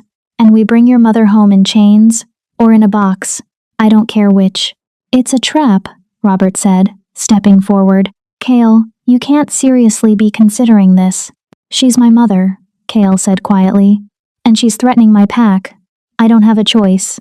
Then take an army, Robert urged. Don't go alone. We won't be alone, Miranda said. She looked at Cale, and understanding passed between them. We'll have the abyss. Cale stood. Sentence the traitors to the cells. Life imprisonment, no parole. They don't get the mercy of death, they get to live, knowing they failed. My king, Silas started. The sentence is passed, Cale said firmly. He removed the devourer crown and held it, feeling its weight. Robert, you'll serve as regent while we're gone. If we don't return in 7 days, the crown passes to you. Choose a new heir. Rebuild. Cale, don't talk like that, Robert said, his voice breaking. But Cale was already walking toward the exit, Miranda at his side. They had 3 days to reach the Shadowfen marshes. 3 days to prepare for a battle with something older than the abyss itself. 3 days before they faced the woman who'd birthed Cale and tried to destroy Miranda. As they left the arena, Miranda felt the abyss whisper one final warning. The first hunger demands a sacrifice, little daughter. Not of life, but of everything that makes you mortal. If you face it, you will have to choose. Save the world, or save yourselves. You cannot do both. Miranda looked at Cale, at the man who'd jumped into hell for her twice already. We'll find a way, she said, more to herself than the voice. We always do. But even as she said it, she felt the cold certainty settling in her bones. This time, jumping wouldn't be enough. This time, one of them wouldn't come back. Miranda and Cale are about to face the thing even the abyss fears. If you want to see if love survives this, subscribe, because some endings are too important to miss. Chapter 9. The Descent. The Shadowfen marshes stank of death and decay. Miranda and Cale had been traveling for 2.5 days, moving faster than any normal wolves could manage. Their transformation had given them abilities beyond mortal limits. They could run without tiring, see in perfect darkness, and sense dangers before they manifested. But it wasn't enough to shake the feeling of dread that grew heavier with each mile. The marshes were a twisted landscape of black water and gnarled trees that seemed to reach for them with skeletal branches. Mist clung to everything, thick and oily, smelling of sulfur and something worse, the scent of reality rotting from the inside out. The first hunger is already leaking through, Miranda said, kneeling beside a pool of water. The surface was perfectly still, but beneath it, she could see shapes moving. Wrong shapes, with geometries that hurt to perceive. It's corrupting the land, preparing it for its arrival. Cale crouched beside her, his hand resting on the hilt of a sword forged from abyss metal, the only weapon that could hurt something as ancient as what they were hunting. How long do we have? Hours, Miranda said grimly. Maybe less. The ritual to fully summon it takes time, but Elvira's been working on this for years. She might be in the final stages already. Through the bond, she felt Cale's conflict. His mother was about to unleash an apocalypse, and part of him, the small part that was still the 6-year-old boy who remembered her reading him stories, desperately wanted to believe there was some mistake, some explanation that would make this make sense. Miranda took his hand. I'm sorry it has to be this way. She chose this, Cale said, but his voice was rough. She chose hatred over her own son. That's on her, not me. They stood and continued deeper into the marshes. The drowned temple appeared suddenly, rising from the mist like a corpse breaking the surface of still water. It was massive, built from black stone carved with symbols that predated language itself. Half of it was submerged in the marsh, but the exposed portion towered 3 stories high, and around it, camped in organized formations, was an army. Miranda counted at least 200 wolves in various forms. Some shifted, some human, all armed and clearly trained for war. Banners flew above the camp, the broken moon's crescent, the crimson ridge's crossed claws, and a new symbol Miranda didn't recognize, a crown being devoured by shadow. Elvira's personal banner, Cale muttered. She's declaring herself Alpha Queen. Over your dead body, Miranda said. That's the plan, Cale agreed darkly. They could have tried stealth, but there was no point. The moment they'd entered the marshes, Elvira would have felt them through whatever dark magic she was using. Better to walk in openly, with power radiating from every step. Miranda let her shadows flare, a cloak of living darkness that announced her presence. Kale's eyes blazed gold, and the Devourer crown materialized on his head, its trapped souls whispering warnings. They walked straight toward the camp. The wolves saw them coming. Alarms rang out. Warriors scrambled into formation, weapons drawn, but no one attacked. They simply watched as the Alpha King and his keeper strode through their ranks like avenging gods. The path led directly to the temple entrance, where a figure waited. Elvira had aged in 8 years, but not in the way mortals did. She looked harder, colder, carved from ice and malice. Her hair was still dark, swept back from a face that was beautiful and terrible. She wore armor made from bones, wolf bones. Miranda realized with horror and held a staff topped with a crystal that pulsed with sickly green light. "My son," Elvira said, her voice carrying across the silent camp. "You came. I knew you would. You always were predictable." "Mother," Kale said, and the word was flat, emotionless. "You summoned the first hunger. You're going to destroy the world." "I'm going to remake it," Elvira corrected. "The world as it is weak, corrupted by modern sentiment, ruled by creatures like her, that world deserves to end. The first hunger will sweep it clean. And from the ashes, I'll build something pure, something strong." "You've gone insane," Miranda said, Elvira's eyes fixed on her, burning with hatred so intense it was almost physical. "You took my son from me. You poisoned him with your abyss-touched filth. You turned him into that." She gestured at Kale's transformed state, at the crown of bound darkness on his head. He was supposed to be the greatest Alpha King our line had ever known. Instead, he's a half-dead thing wearing a man's skin. "He's more powerful than you could ever dream of being," Miranda shot back. "And he chose this. Chose me. Chose to save the world instead of feeding it to your ambition." "Enough," Kale said, his voice cutting through their argument. "This ends now, Mother. Surrender. Dismiss your army. Stop the ritual. There might still be mercy for you." Elvira laughed, the sound like breaking glass. "Mercy? From you? Oh, my darling boy, you misunderstand. I'm not asking for mercy. I'm offering it. Join me. Kill the abyss-touched whore. Take your rightful place at my side. Together, we can control the first hunger. Use it instead of being used by it." "I'd rather die," Kale said simply. Elvira's expression hardened. "That can be arranged." She raised her staff, and the temple behind her began to glow. The symbols carved into its walls ignited with the same sickly green light, and the ground started to shake. "It's already begun," Elvira said. "The first hunger is waking. In moments, it will break through. And when it does, it will consume everything, starting with the two of you. Your bond makes you powerful, but it also makes you a beacon. The hunger feeds on connection, on love, on everything that ties souls together. You've made yourselves the perfect meal." Miranda felt it then, the wrongness rising from beneath the temple. The voice in her mind was screaming, telling her to run, to flee, to save herself.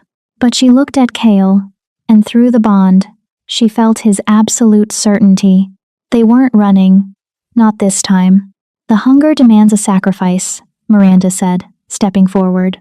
The voice told me. "A choice between saving the world or saving ourselves." "Miranda," Kale started. "But there's always been a third option," Miranda continued. "We don't sacrifice one or the other. We sacrifice both. We become the seal ourselves, like we did with the Devourer, but permanent this time." Understanding dawned in Kale's eyes. "We merge with it. Become part of the first hunger. Transform it from within. It will destroy us," Miranda said.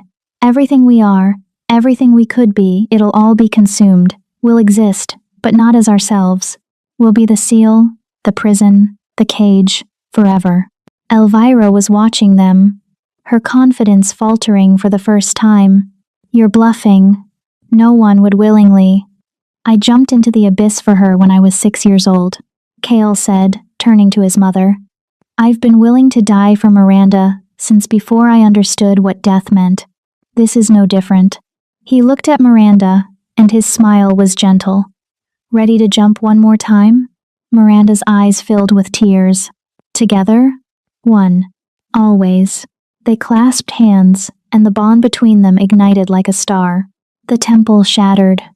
The ground split open, and rising from the depths came something that was not. The first hunger had no shape, no form, no substance that mortal eyes could comprehend. It was absence given presence, void given hunger, the space between thoughts made manifest. Looking at it directly caused reality to fracture. Wolves in the camp started screaming, their minds breaking from the mere sight of it. But Miranda and Cale didn't look away. They walked toward it, hand in hand, their combined power blazing. "No," Elvira shrieked. "You'll ruin everything. Stop them." But her army couldn't move. The first hunger's presence had paralyzed them all. Miranda and Cale stood at the edge of the rift, staring down into infinite nothing. "I love you," Cale said. "I need you to know that. Not because of the bond or the prophecy or the abyss. I love you because you're you. Because you jumped back." "I love you too," Miranda whispered. "I should have stayed. I'm sorry I left." "You came back," Cale said. "That's all that matters." The first hunger reached for them, tendrils of unreality wrapping around their bodies.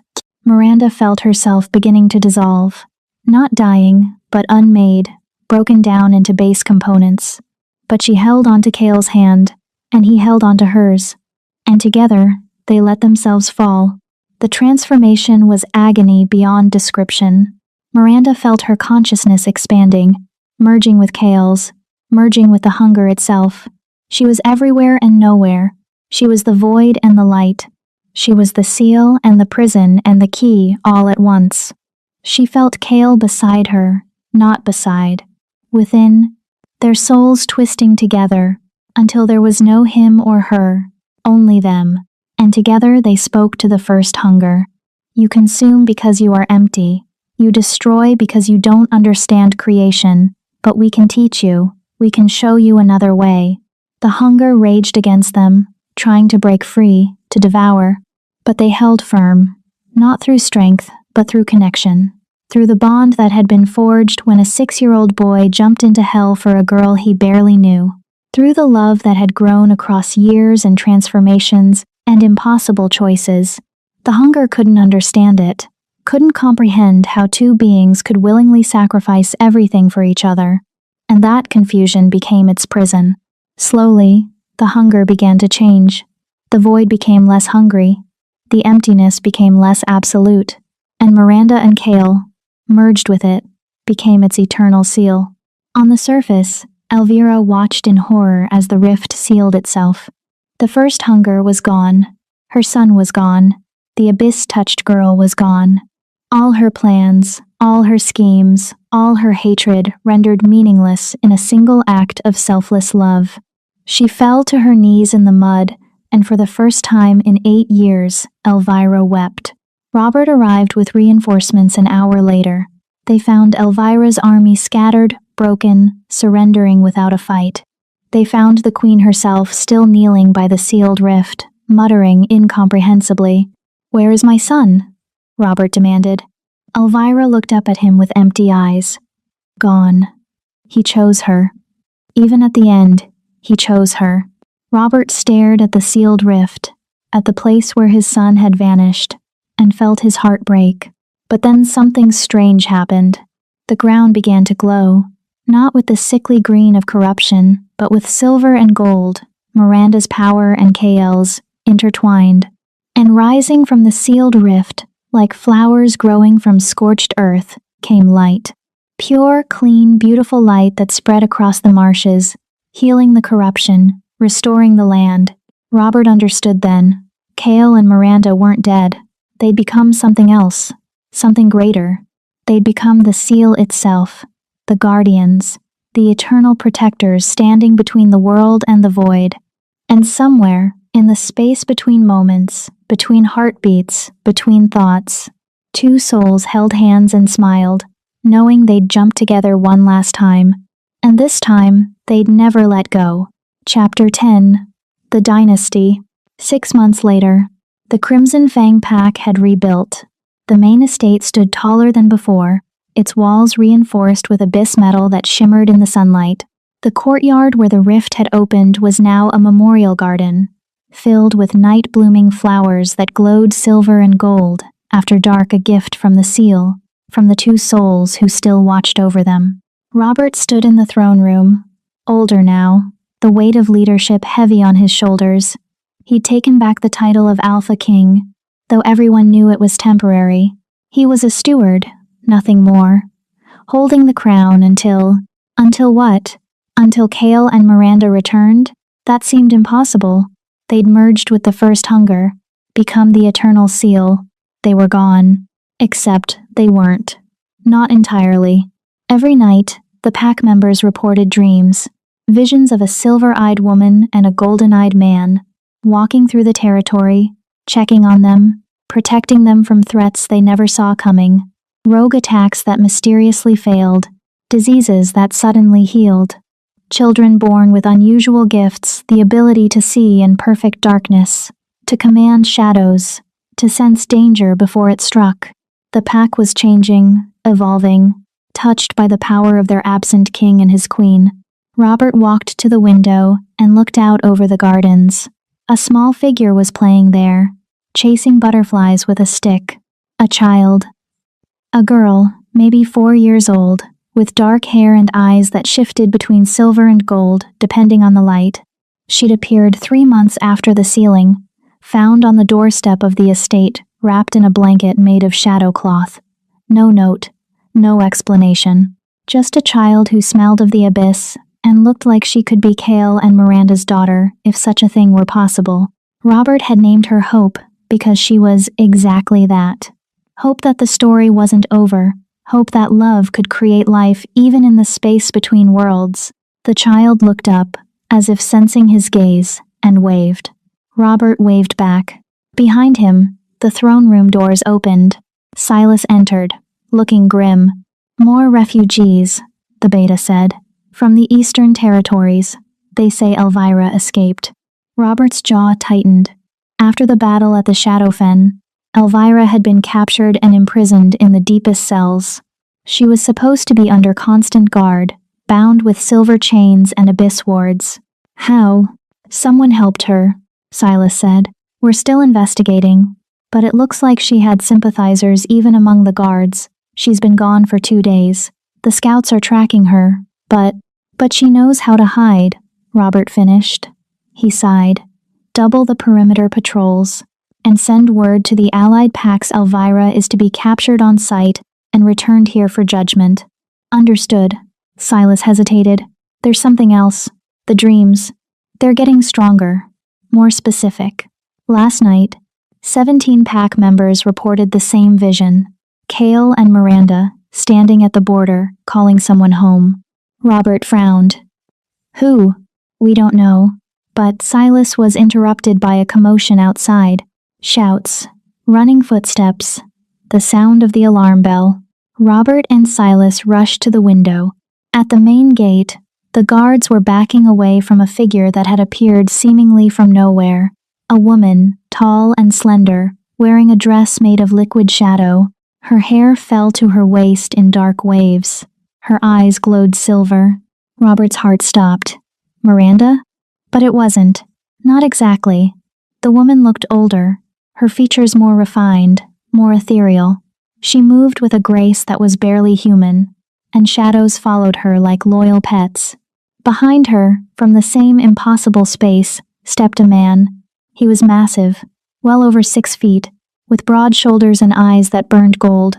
He wore armor made of darkness itself, and on his head sat a crown that pulsed with contained power. Kale, Robert breathed. But again, not quite. This version of Kale looked like he'd aged 10 years in 6 months. His face harder, his presence more vast. He moved like a force of nature barely contained in human skin. The pack members were pouring out of buildings, staring in shock and wonder. The two figures walked through the gate, and the guards didn't try to stop them. Couldn't have stopped them, even if they'd wanted to. Robert ran down to meet them, Silas close behind. Up close, the changes were even more apparent. Miranda and Kale's skin had a faint luminescence, as if lit from within. Their eyes held depths that went on forever, and when they breathed, the air around them shimmered. "Father," Kale said, and his voice was the same warm, genuine his. "We've come home." "How?" Robert managed. "You merged with the first hunger. You became the seal. How are you here?" "We are still the seal," Miranda said, her voice layered with harmonics that weren't quite natural. "We will always be the seal, but the first hunger has learned. It's changing, becoming less void and more balance. And in that transformation, it's given us the ability to exist in both places at once. We're anchored to the seal," Kale continued. "We can never truly leave it, but we can project ourselves, manifest in this world for periods of time, to check on the pack, to raise our daughter." "Hope," Miranda said, and suddenly the little girl was there, having run from the gardens. She crashed into Miranda's legs, hugging tight. "Hello, my love." "Mama," the child squealed. Then she turned to Kale. "Papa." Kale scooped her up, and the fierce warrior king transformed into a gentle father, kissing his daughter's forehead. "Were you good for Grandpa Robert?" "Very good," Hope declared. Then, more quietly, "I dreamed about you. Every night. You were fighting the dark." "We were," Kale said softly. "And we won. Because of you." Robert felt tears on his cheeks. "I don't understand. She appeared after you fell. How is she?" "The seal required a sacrifice of everything that made us mortal," Miranda explained. "Our humanity, our future, our ability to grow old together. But love is more stubborn than mortality. It found a way. Hope is born from the bond between us, given form by the abyss itself. She's our daughter in every way that matters. And she's the future," Kale added. "When she comes of age, she'll be able to choose, remain human, or take on the mantle of the seal, continue what we started." "But that's years away," Miranda said, setting Hope down. The child immediately ran off to play again, apparently unbothered by the cosmic significance of her existence. "For now, we're here to set things right." "Elvira escaped," Robert said. "We're searching for her, but—" "We know," Kale interrupted. "We can sense her.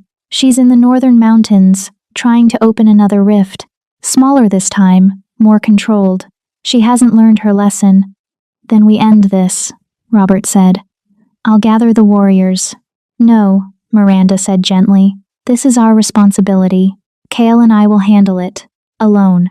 Robert wanted to argue, but looking at what his son and Miranda had become gods wearing mortal faces, powers barely contained, he knew they didn't need an army. "Will you come back?" he asked instead, after. Kale smiled, and for a moment, he looked exactly like the 6-year-old boy who jumped into the abyss. "We'll always come back. We're bound to this pack, to this land, to our daughter. The seal doesn't change that. We're just elsewhere, most of the time." Miranda touched Robert's shoulder, and warmth flooded through him, healing old wounds, easing old pains. "Thank you, for taking care of Hope, for holding everything together, for believing we'd find a way." "I'm your father," Robert said roughly. "It's what fathers do."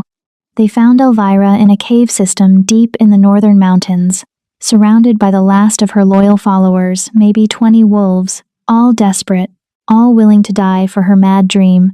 She was chanting over a small rift, no larger than a dinner plate, trying to force it open. "Mother," Kale said, his voice echoing through the cave. "Stop."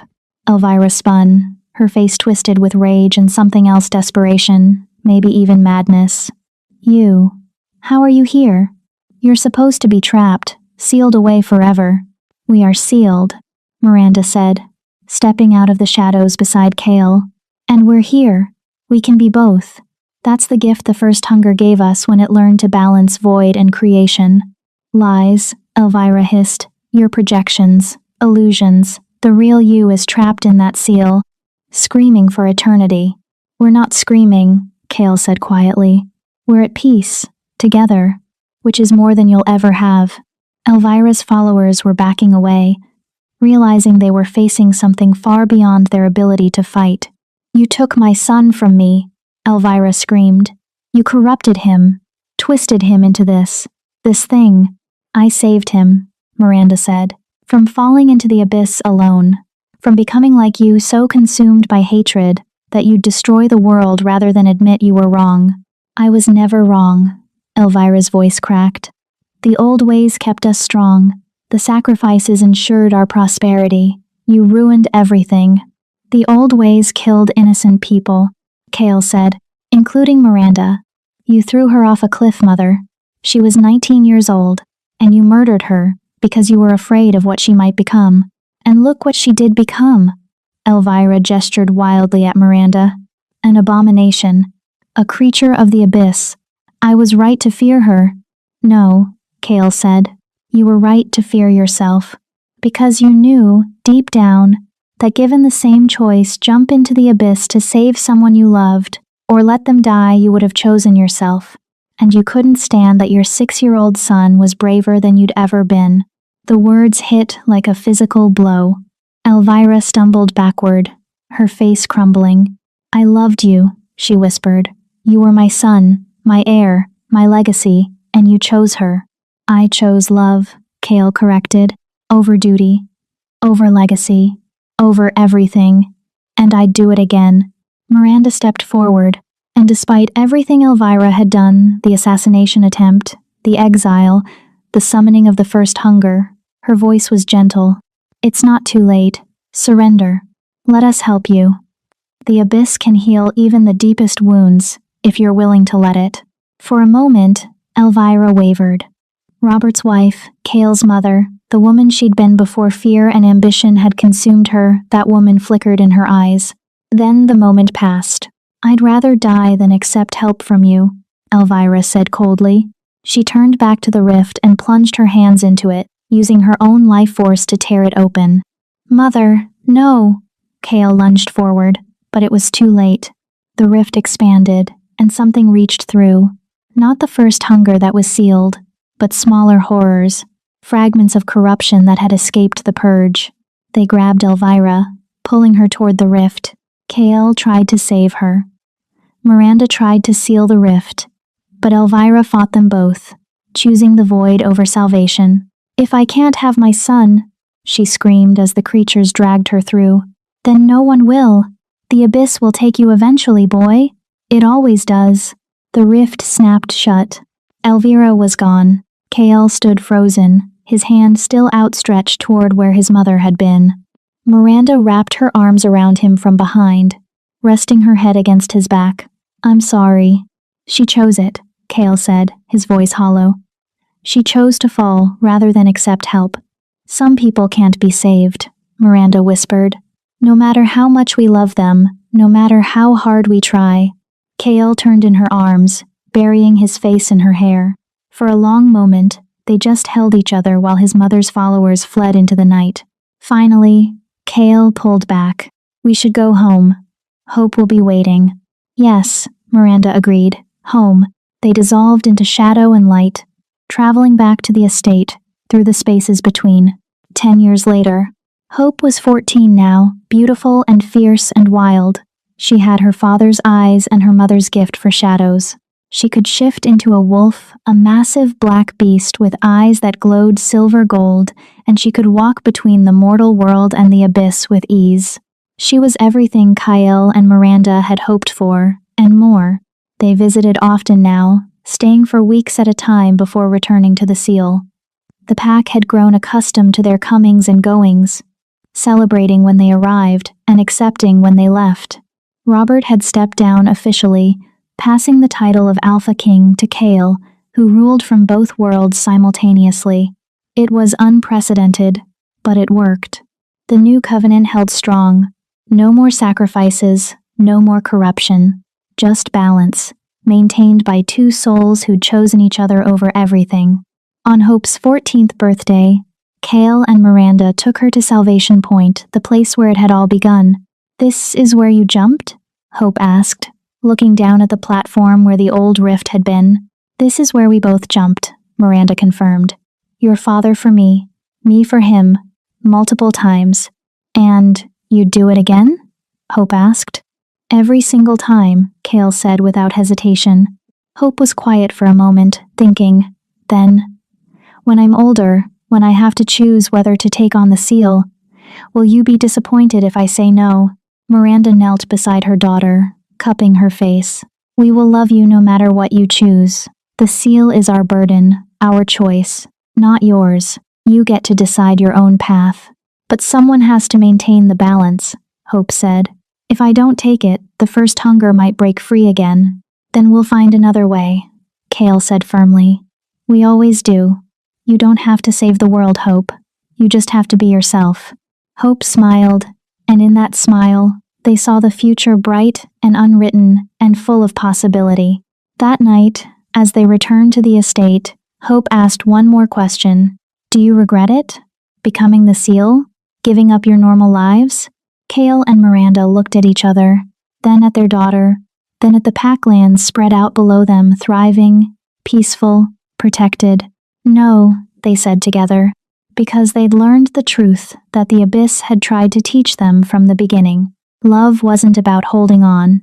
It was about jumping, about choosing each other, again and again, in every life, in every form, in every impossible situation. They jumped as children into the void. They jumped as adults into transformation. They jumped together into eternity. And they'd do it all again, for each other, for their daughter, for the world they'd sworn to protect. The girl who'd been sacrificed became a goddess.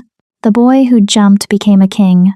And together, they built a dynasty that would stand for 1,000 years, not through blood or conquest or power, but through the simple, radical act of choosing love even when the whole world said they shouldn't. Especially then. Epilogue. In the space between moments, in the heart of the seal, two souls danced. Not in sadness or isolation, but in joy. They were everywhere and nowhere. They were the light in the darkness, and the darkness that gave the light meaning. They were the guardians, the protectors, the eternal witnesses to the world they'd saved. And they were happy. Was it worth it? Miranda asked, though asking and answering were the same thing now. Every second, Kale replied. I'd jump 1,000 more times. I love you, she said. I love you too, he answered. Forever. And in the mortal world above, a little girl with silver gold eyes looked up at the stars and smiled, knowing her parents were watching, always protecting, always jumping for each other, always choosing love. Dear viewers, we've reached the end of Miranda and Kale's story. But before you go, I have one question. If you had to choose between saving yourself or saving the person you love most and you couldn't have both, what would you do? Would you jump? Drop your answer in the comments. And I want to know, are you a jumper? Or are you someone who lets others fall alone?